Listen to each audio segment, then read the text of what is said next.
Okay, last one I'm going to show you before we get back to that original problem, we can start to work with it a little bit, is actually the converse of this. The converse of this. Now, converse is a really important idea in mathematics. We don't work all that much with them specifically, but there is one converse that's very famous, and I think all of you can help me. When you see that, what's the most famous theorem or property that jumps to mind? Pythagoras, thank you. We have trained you well, okay? Can someone give me some lengths on this and then tell me what Pythagoras' theorem is? Okay, so if I say 3, 4, 5, again, we've gone for like special, obvious one. I like 5, 12, 13 personally, but anyway. What's the relationship here that Pythagoras' theorem tells us? Okay, so 9 plus 16 is 25, which is not a coincidence.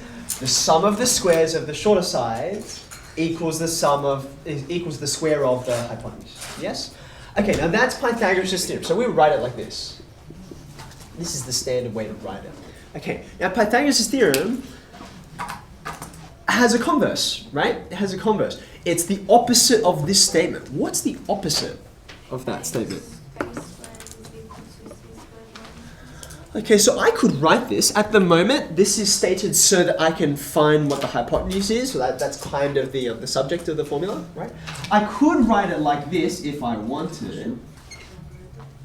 Okay, and what that would do is help me find a shorter side. However, what this really is a restatement of the same idea. Okay, there's something which we didn't say up here, which we kind of thought was obvious from the diagram, which is that Pythagoras' theorem is only true in what kind of triangle? A right angle triangle. That's why I put this thing here. Okay.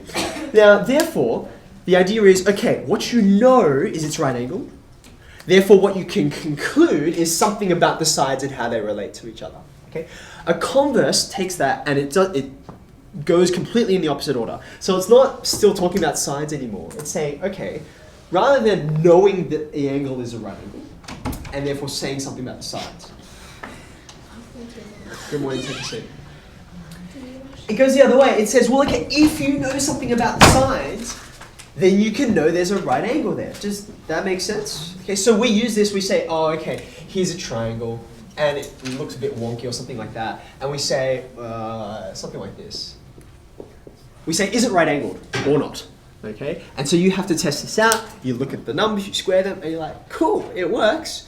Therefore, even though I didn't know it before, the converse tells me, yes, it is right angled. Okay. Now, this is a bit challenging. Have a look at this.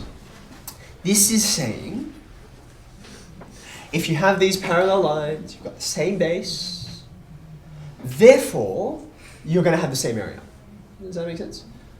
So what's the converse of that? Don't shout it out at me. I want you. There's not just one right way to say this, okay? But I think this is probably the clearest way.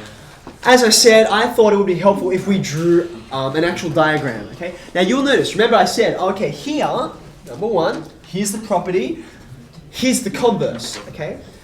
You'll notice there are no parallel lines on my converse. No parallel lines, okay? There can't be.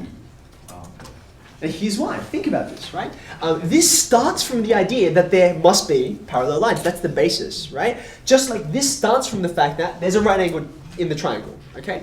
But when you have a look at the converse, the whole point is you don't know whether there's a right angle there or not, okay? And likewise over here, you don't know that there are parallel lines. You can't put one in and say, oh yeah, look, see, they're on there, okay? Because you don't know that yet.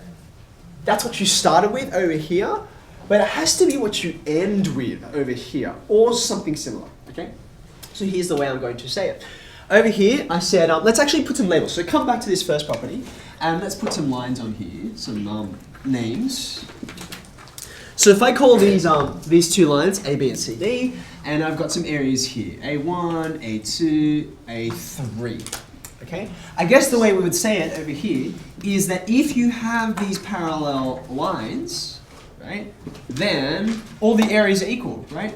A1, A2, A3, okay? So from there, you can kind of see, all right, I should probably start with something like this. This is where I ended before, so the converse is going to start from there. So I'm going to come over to these two triangles here, and I'm going to imagine if I knew that these areas were equal, right? So I guess you might word it, because I didn't necessarily say have labels on this. You might word it, if you have a pair of triangles that share the same base and their areas are equal, like so. Okay? Now here comes the fun bit, right? Well, therefore, what can I say about these things? Something about there being parallel lines? I suppose I could do that. But the reason why the parallel lines are important is because here, do you remember these 3 blue lines I drew? Why did they matter to our triangles? I needed them, they're the perpendicular heights to find the area of these things, right? So therefore, I know something about the perpendicular heights of these two. Let's now imagine, okay, just visualize for me, and maybe you've already got this on your diagram, that you actually do have that parallel line up there. If it really were there, and these areas really are the same, then that means that I should be able to draw these two guys here. Now, as it happens, both of my triangles are acute triangles. They could be obtuse or right-angled if I wanted them to. So these two lines could have fallen, like, they're inside the triangles right now. They could have fallen outside or on an edge. At the moment, though, these actually have names. Does anyone know what it's called when you go from one vertex and you go to the opposite side so that you are at right angles? Does anyone know what that's called? Starts with an A. It's called an altitude. An altitude. So if you've heard of like a plane is flying at some altitude, right? The idea is you measure that perpendicular to the ground. Like you go straight up. Okay. So these altitudes, if they really are sandwiched between these imaginary parallel lines, right? Then you've got these two angles in here, or alternatively, I suppose you could put one over here.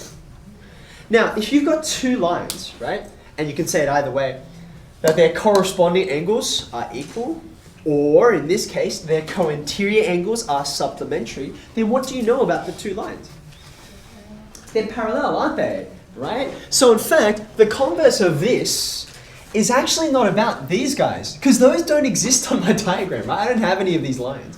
What I do have is these two, right? You see these guys? These altitudes are parallel, just like these are parallel. These being parallel is what makes all of these altitudes parallel, and that's why they have the same perpendicular height. So I think the most succinct way to say it, the converse that is if you've got two triangles, same base, same area, okay? Their altitudes, that's these perpendicular heights, I guess you could say, their altitudes are parallel.